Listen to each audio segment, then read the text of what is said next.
Que tá lá?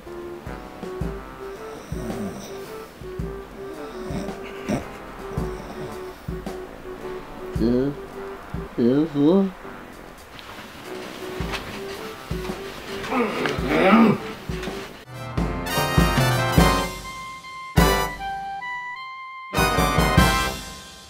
Acorde infeliz!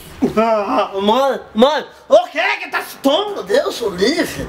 Meu Deus do céu. Já tô levantando, sai daqui, tô levantando já. Que horas são? 6 horas da manhã, certo? Meio-dia já, tongo! Que meio-dia, nada?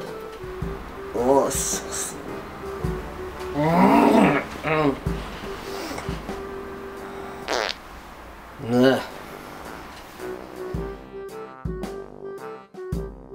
Eu tô levantando, só esperando. Daqui eu vou lavar. Deixa aqui, vai lavar. Deixa. Mãe, deixa eu dormir, vamos falar já do Léo pra senhora falar. Eita, vai fazer almoço, não. Não tô levantando já. Eita, vida.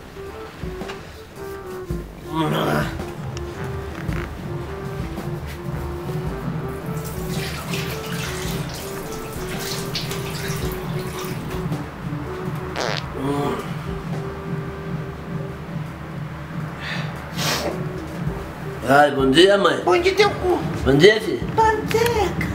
Nossa, só as horas, né? É que vai sair de mão da irmã, senão eu aqui.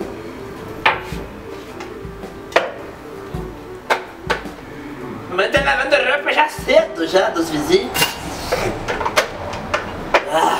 Ó o sapo, escutando esse som cedo já, ó. O sapo colocou 2 caixonas grandes na chevette, velho. 2 caixonas grandes. 2 sub e 2 cornetas.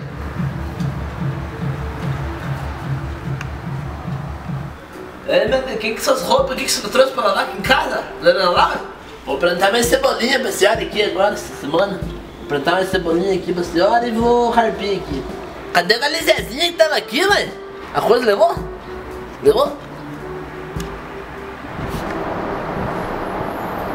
Meu, o que tá saindo aqui do lado? Você sabe dizer? Deixa o currículo lá que vocês vão ali. Ah não, já tá cheio de gente já ali. Tá cheio de gente já. Precisa. Ah, depois do almoço tem que sair. Deixar o currículo lá deixar o currículo lá no Big. Hoje. Estamos precisando de entregador. Ah, será que começou já o... coisa, mano? Precisão nos movimentos. Controle. Já vou arrumar a cama, nunca pede pra arrumar a cama, não sei o que tá loteando agora. Dá um jeito aí, pô. Manda fazer aí, né? Olha aqui, ó. Amanhã vai faltar água de... Olá, mas vai faltar água agora aqui essa semana? Tânia Mara. Ah, tô indo arrumar a cama então.